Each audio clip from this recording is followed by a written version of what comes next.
What's up, everybody? KleverKrok back once again for week 7 of the GTA.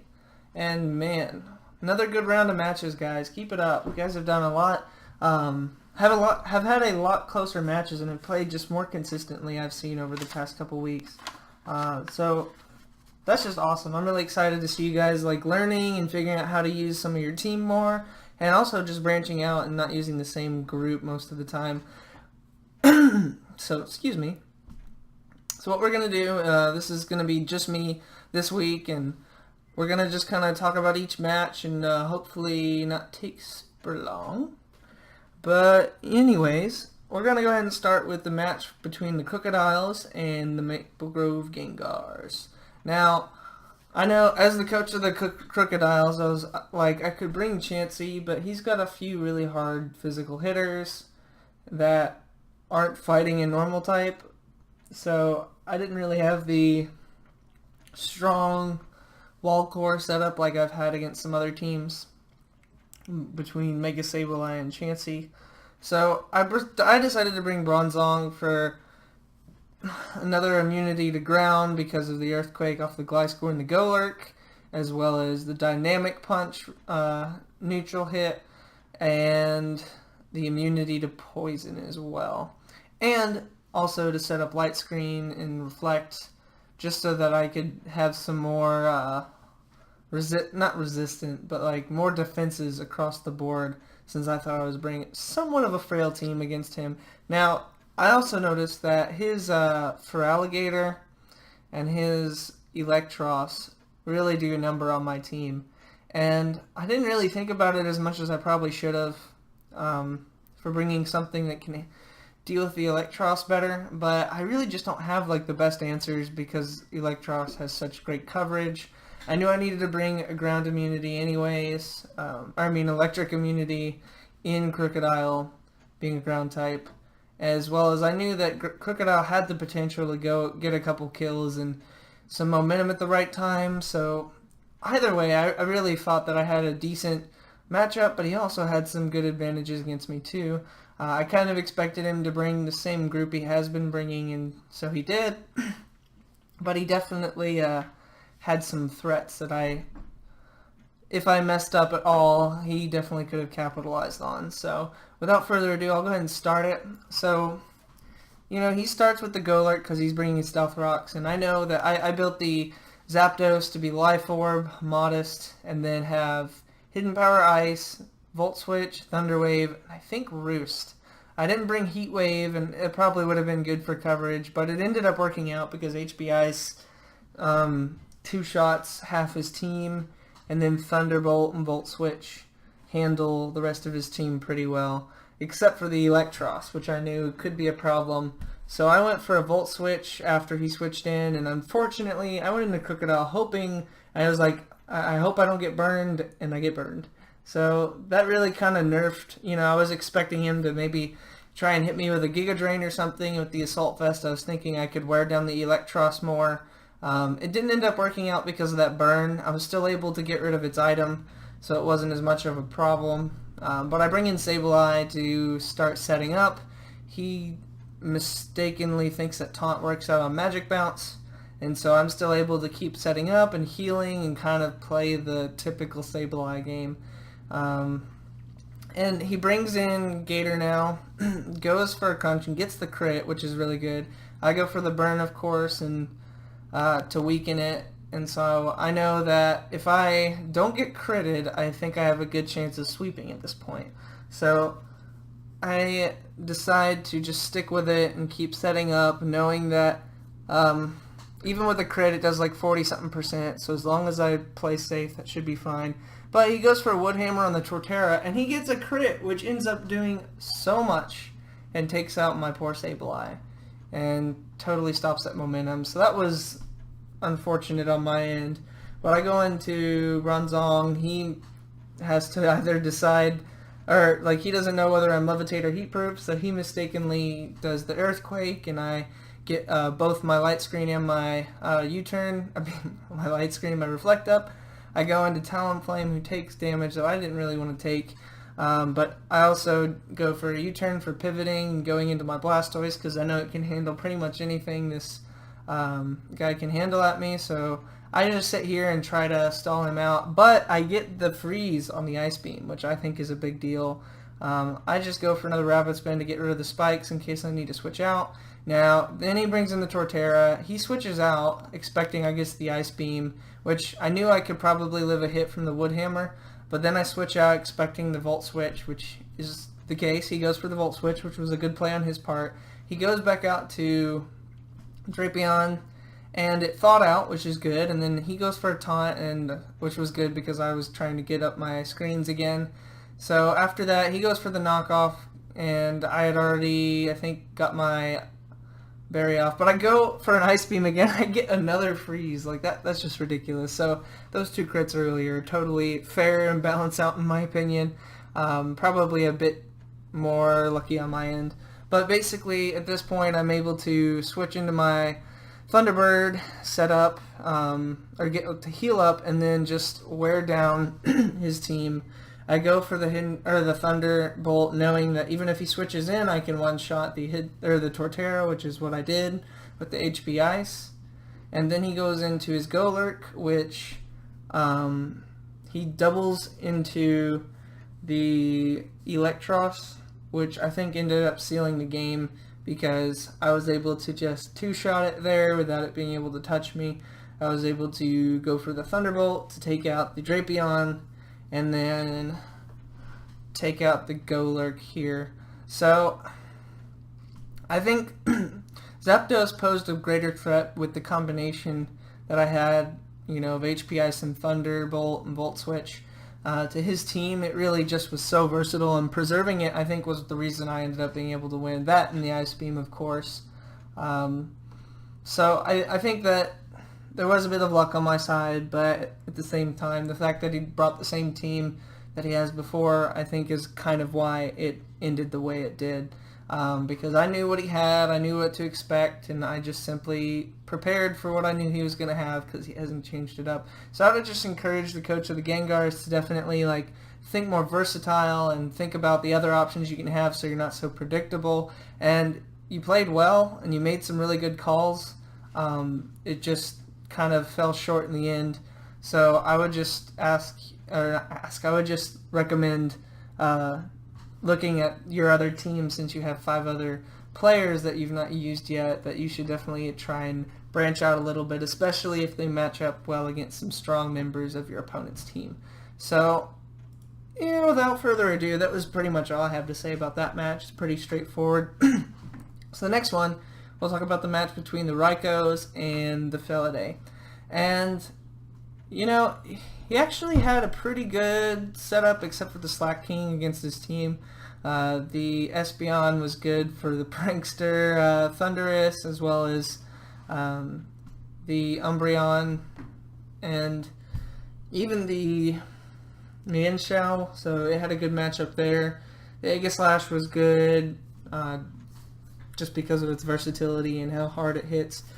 Deontay was a pretty good pick as well because of it counters Blaziken's typing pretty well.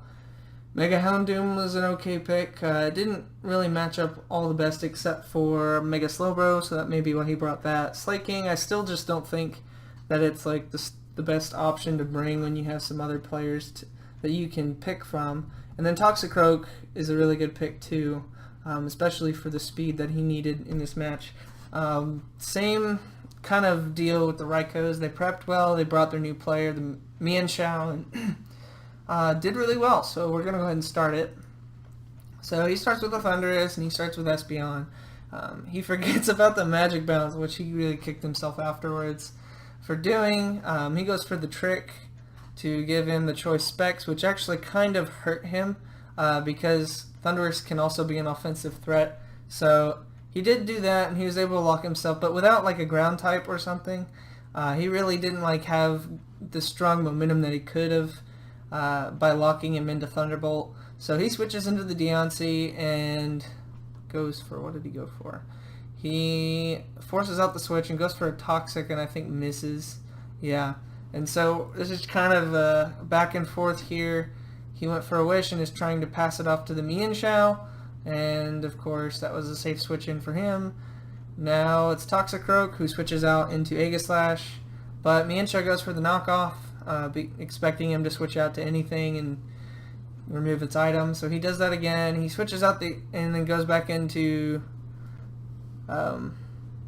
Toxicroak and loses its item, and then he goes and switches into what? He's just got some really good pressure here. He probably should have switched out against the Slowbro. He could have expected him to only have Scald like he's brought before with the Iron Defense, Slack Off, Scald, and Calm Mind, and could have taken advantage of that because then he just gets healed up here. He didn't have to necessarily sack off, I think, the Espeon, or maybe it was the Aegislash. The Aegislash, yeah. That was kind of especially like the fact that Aegislash, all it really did was go for a Toxic. And like I said before, Toxic isn't a very good choice for Aegislash. It's meant to be much more of a sweeper with, like, you know, moves like King's Shield and Iron Head and Shadow Sneak, maybe Swords Dance, Sacred Sword, you know, stuff like that is really what it should be bringing. And he probably should have switched out there instead of letting the Toxicroak go down, because it really put a lot of pressure on his team. The Slowbro couldn't damage it. It had good advantage of taking down his Umbreon, which was the main thing that it has shown time and time again that it just resists like crazy. He used the Deontay well by being able to wear down the Blaziken, which was a huge threat to the rest of his team. But without having that Toxicroak at this point, the Slowbro was able to just do whatever it wanted pretty much, and not really worry too much about what's going on the other side of the field.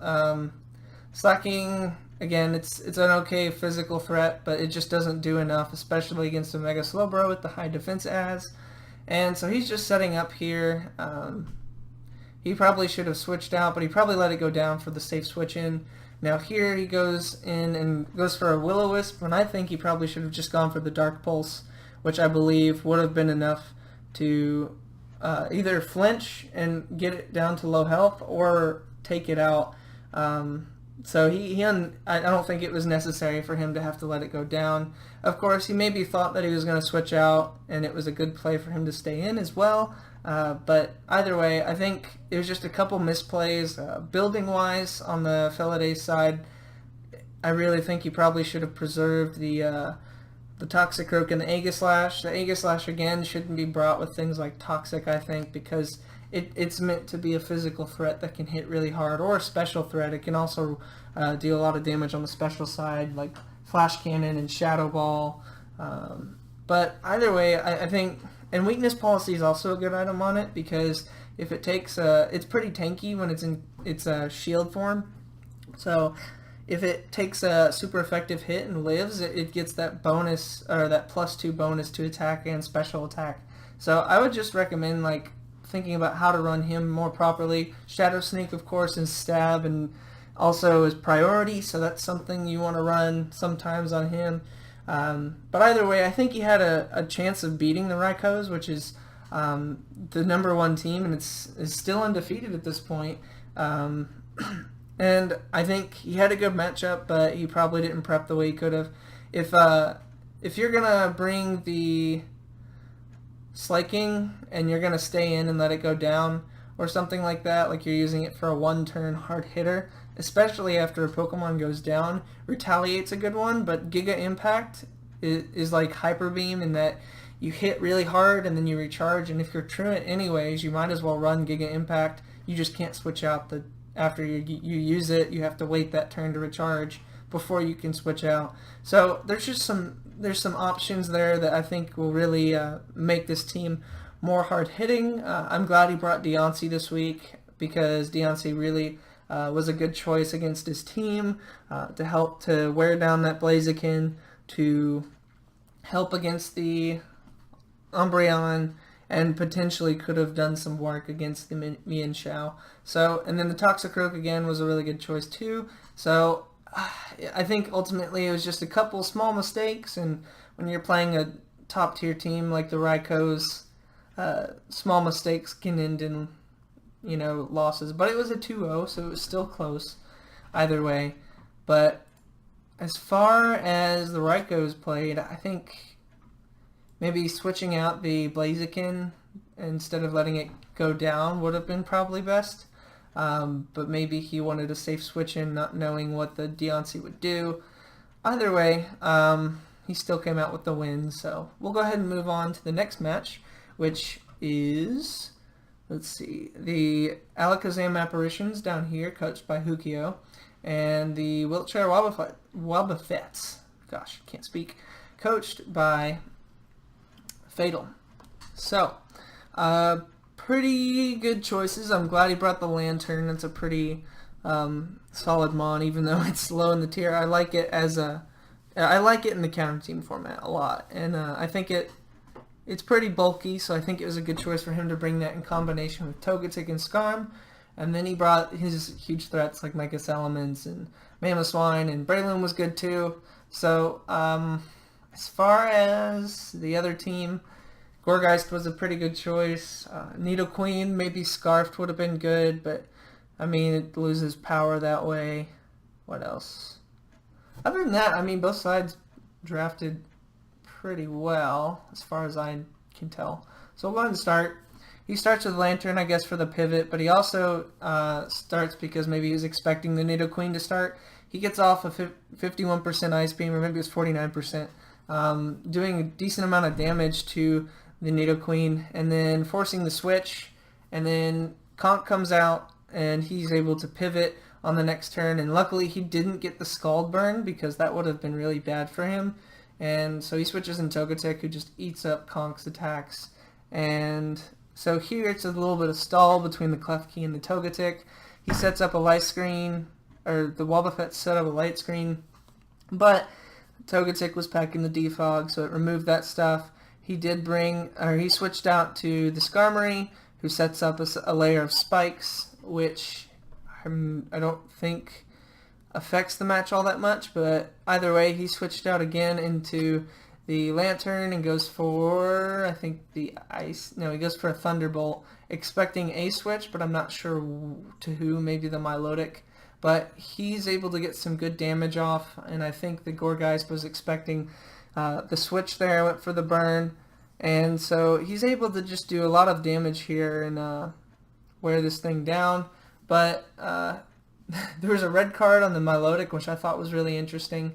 But he goes for the defog here on the Togetic to get rid of the Stealth Rocks, and it's just kind of a little bit of back and forth here. One thing he probably shouldn't have done, aka Hukio / the Alakazams, is he probably shouldn't have used Thunder Wave on the Milotic, because it's generally bulky and not very fast. And the Thunder Wave causing the status condition, which, hold on, I'm going to stop it for a second. So, paralyzing, poisoning, burning, or putting to sleep a Milotic increases its defense stat by 50% because of its ability Marvel Scale. So it makes it harder to take it out in the long run, I think. It also prevented him from being able to use Spore because it was paralyzed, because you can only have one status condition. So I think that was just a misplay there. And he did take a lot of damage from the Ice Beam, but luckily the Seed Bomb was able to do a decent amount of damage and then got the crit there. Not sure that it would have mattered all that much, because he could have, the Breloom would have gone down, but he took out the Milotic there, switches out into the Lantern to get sacked off, and that was a bit risky because he could have gone for a Dragon Dance, but I guess fearing the Spore, he had to attack. Now here he's able to go up for a Dragon Dance because he had a free switch into his Mega Salamence, got the Dragon Dance up against the Gourgeist, and is able to sweep here. A 5-0 sweep from the Salamence, which is why it's so scary, and why it's in Ubers is because of these types of things. It just one-shots everything on his team. And between the coverage, he probably could have 1 to 2-shot everything on his team. If that Milotic was still alive and somehow still hit in the back, I suppose it could have been a switch-in if it lived the hit. So maybe preserving the Milotic would have could have potentially gotten rid of the Mega Salamence and would have made it a closer match and potentially winning. However, you know, if Mega Salamence has the chance to set up, much less Mega Evolve and hit something, it does a lot of damage. So pretty straightforward at the end there. So we'll go ahead and go on. Congrats to the Alakazams for winning this match. So without further ado, we'll go ahead and go on to the next match, which is between the Char Millionaires and the Fakemon United. So that Machamp has been just such a threat this whole season. He brought Ditto, who we picked up in the free agency week in week 6, and same with Fakemon and Rhyperior. So he brings the Latias, the Rhyperior, the Blissey for bulk. He brings a lot of special attackers, but not a lot of physical threats. He's brought, Mega Aggron, who can hit hard, but if he's defensive, he can't do a lot of damage. The Rhyperior is slow, so some of the things that on his team can really take advantage of that. So his physical threats, which he really needed to have something strong to take care of these different sweepers, was just kind of, I think that's kind of what he was lacking there. Volcanion is a threat to his team, but at the same time, I fear that was the only thing he really had going for him in this match, since he didn't have something else that was going to hit hard. So we'll go ahead and start. He starts with the Rhyperior, I guess, to try and get the rocks up, but that Greninja started, and he switches into the Volcanion because of Water Absorb. And so that was a good switch in here. I think what Isaac does here is he goes for Focus Blast, expecting whether to stay in or just to hit anything hard for that matter. He hits the Ditto really hard and is able to two-shot it. So that was a good move on Fakemon. Getting rid of that Ditto was really awesome. He takes a huge dynamic punch here and is forced to switch out, of course. And he switches into the Chandelure, which was his only really safe move. And so he forces out the Greninja, not the Greninja, the Machamp. Now, I think that if the Chandelure was either Scarfed or Specs, it would have hit the Greninja really hard, even with like a Shadow Ball or something. But he had the opportunity to get some damage off on the Greninja, and instead went for a Calm Mind. And I really think that the set that he brought against me a couple weeks ago, with the Imprison, Calm Mind, and all that against my Sableye, worked really well. But Calm Mind isn't a really good set on Chandelure. It's meant to be more of a choiced attacker. And so setting up a Calm Mind was a bit greedy at that point, because setting up that early when you know you can still be taken out without a Scarf, like by Mega Pinsir or a Greninja, or anything that gets a safe switch in for that matter, except for the Machamp, is just kind of a problem for that. Quagsire is unaware, but whether he brought that version of Quagsire or not, who knows. But that unaware ability allows Quagsire to ignore any buffs that opponents have, so the Calm Mind would have been for nothing in that case. So I think, honestly, the choice like Specs or the choice Scarf variant would have been the better option. And I think that's kind of why some of the match played out the way it did. So he had to switch out here, and he went into that, I guess, expecting the Surf again, but because he learned from his mistake last time, he was going to predict the switching into Volcanion and go for a Dark Pulse and take out the Volcanion. So Greninja just does crazy stuff, and man, that U-turn does so much damage. Poor Blissey. Blissey just can't really do anything.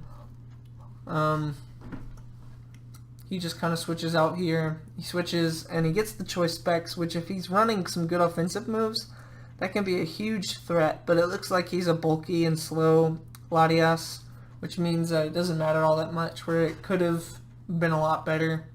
And that's just happenstance. I think with the Blissey and some of the other bulky Pokemon, he probably should have ran a fast, like a max speed set, because that, I think, would have made a difference.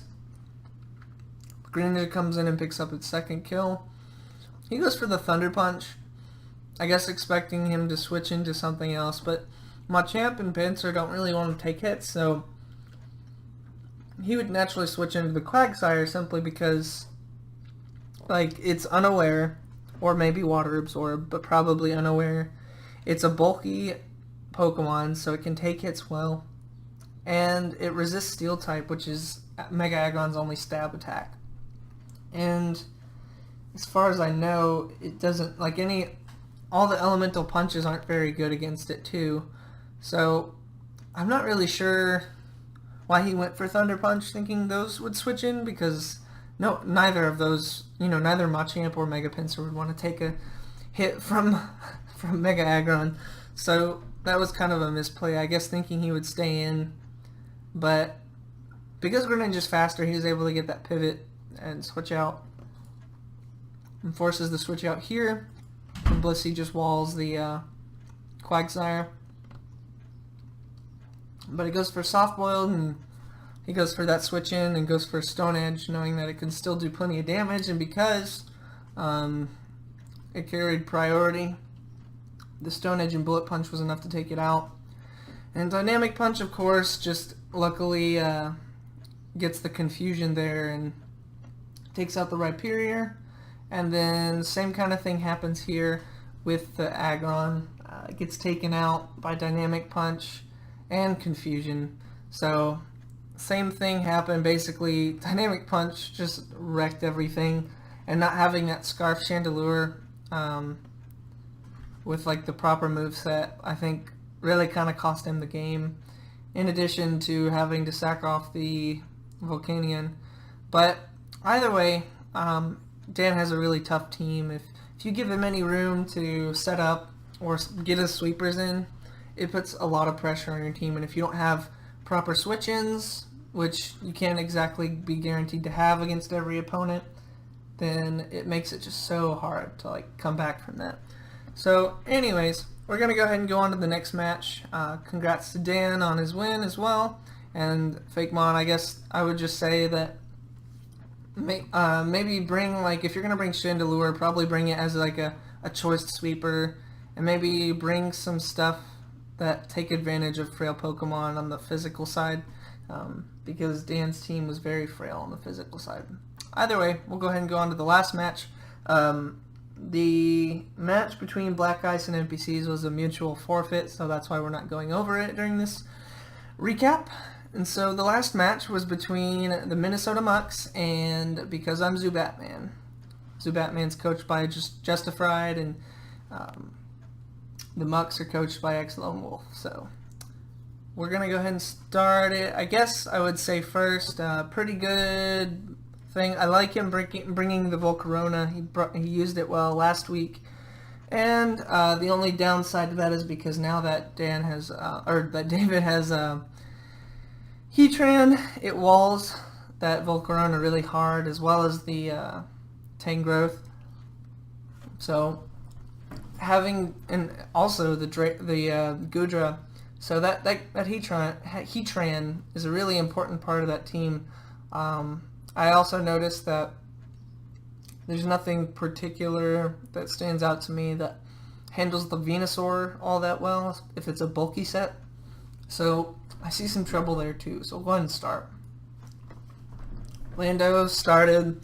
Now this is tricky because I like to play risky with Pokemon like Mega Absol, where Magic Bounce to me is a defensive ability versus an offensive ability. And Mega Absol is frail as heck. So it's like a 50-50 coin flip whether you make the right decision or not. But David knows it's Magic Bounce, and he knows that's why he's started with him. And Landorus hits like a truck with pretty much all of its moves. So I think that starting with it was okay if you thought Heatran or something else was coming out. But even then, like, it's still risky because like Absol just doesn't do a lot. Like, it doesn't stand out to me as something that's gonna like handle his team well. So he probably should have not led with him and started with, like, I don't know, Garchomp or Goodra or something else, or maybe even Tangrowth for that matter. But staying in is a really ballsy decision because the Earthquake just takes it out, which is really sucky to lose your Mega on the first turn for only 40% damage that then gets taken out or recovered back a little bit by leftovers. He does get the lucky hit of Power Whip to take out the Landorus, which was good. And he brings the Worry Seed, which I thought was interesting because it gets rid of Serene Grace, meaning that Air Slash isn't going to matter all that much. But when you switch out, Worry Seed wears off and it comes back in with its original ability. So that might be something to think about, Lone Wolf, for future matches. That like setting up and trying to do certain things like that in the beginning of a match isn't always the best thing to do. And then he ends up losing the Tangrowth to an Air Slash, I guess for a safe switch-in. But regardless, it was still like an iffy play because then he lost his physical wall, which he really needed for like the Tyrantrum for that matter. Now, I guess he was running a bulky Nidoking set. Let's see. It looks like he might have been running Life Orb. But either way, he got a lucky crit there because I'm not sure if it would have killed that second time, and he's lucky to have lived the Outrage from the Tyrantrum. So he got a pretty good knockout there when he probably should have gone for...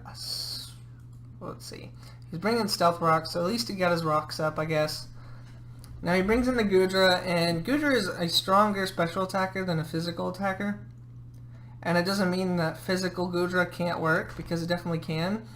But, first of all, I would have totally, instead of bringing Gooey Goodra, I would have brought Sap Sipper Goodra, 100%. Because Mega Venusaur is going to bring its Giga Drain, and or its Leech Seed, and or its Sleep Powder. Because that's where it's really strong, is it's able to control the field a lot more with those status conditions as well as the recovery.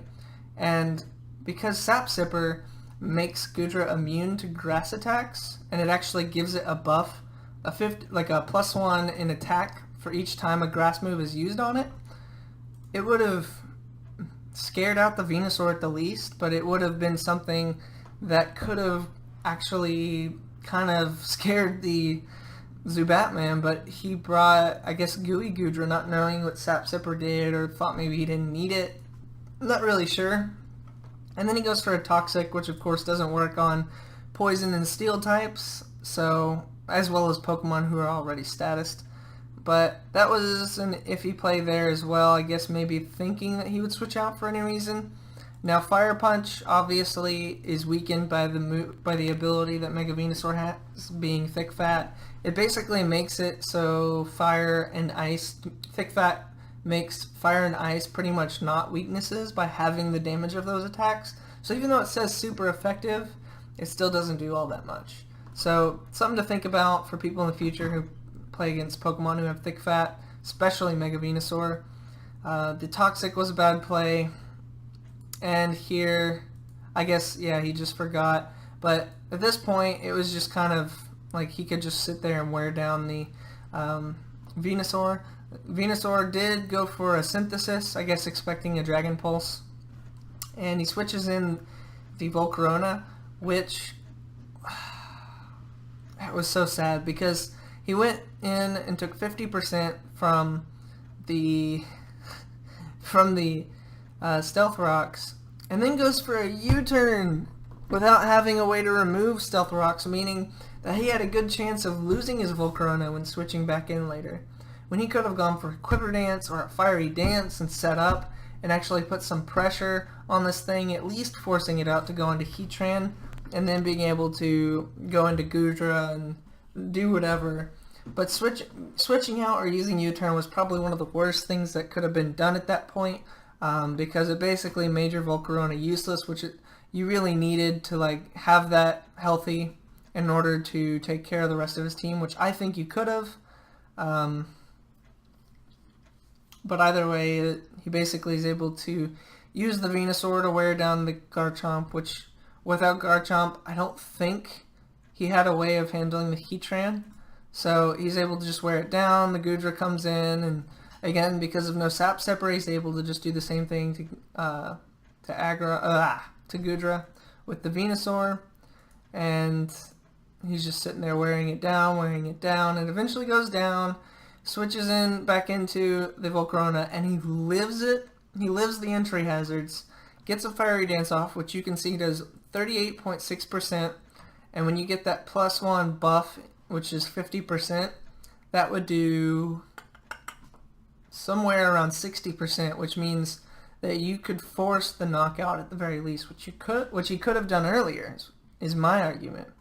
So the fact that he switched out earlier really sealed the game for him because he lost the Garchomp, which he needed. The Goodra was a safe switch in with a good bulk on the special side for the Manaphy and the Togekiss, as well as the Heatran for that matter. And he ended up, because of those misplays, I think, costing the game. So I guess what I would say in conclusion was misplay on the first turn by keeping the Mega Absol in, not bringing Sap Sip or Goodra, and switching out using U-turn with the Volcarona, which I don't know if he was just trying to get momentum going and do some damage, but Volcarona has a terrible attack stat, so it's not necessarily a move you want to run on Volcarona. It's better to just switch it out, and then not having hazard removal outside of the Magic Bounce, which he lost on first turn, was a dangerous thing as well. But there was some good stuff there. I can definitely see improvement on both sides. That Venusaur is just such a threat. And yeah, so I guess that's about it. We'll look at the standings real quick. So as you can see, Raikos are in a solid 7-0 lead, and closely behind him, the Krookodiles are waiting in the back. Zubatman's doing good, as well as the Wobbuffets. And then we've got Char Millionaires coming back. Alakazams are doing well. The Mucks are still holding strong. And we've got the rest of the guys. I'm just glad that everybody's at least had an opportunity to have some good close matches, whether they ended in wins or not this year, or this season. And as you can see, the Raikos are in a strong lead, closely followed by Zubatman. And then the Quagsire division, we've got the Wobbuffets and the Char Millionaires with a strong first and second place, kind of like the Butler Free division. And then the Wailord division, we've got Kentucky Krookodiles in the lead, and then the Alakazam Apparitions, who have a strong second place. I do think that it's still possible that Fakemon could come out from behind and take the second place to get the seed in for the tournament. So it all depends on how both of the teams finish well or not. And then the Empoleon division, I think the Mucks have a really good chance of staying in first place. And then the Impices and Felidae really have to fight hard for that second place because it's a really close match between them two. So I guess the last thing is we'll look at the leaderboard for players. Blaziken took the lead with 14 kills and 4 losses. Mega Sableye took second and dropped Raiko down to third from first. And the funny thing is, all Raiko did was get knocked out once this past week, and it went down from first to third. Greninja's still in fourth. Venusaur getting those 4 kills went up to fifth. Golurk is still hanging strong in the center of the pack. Machamp got 4 kills, so it showed up on the leaderboard now. Conk is sunk down a little bit. And then Mega Charizard is still hanging in the back, and then Bisharp as well.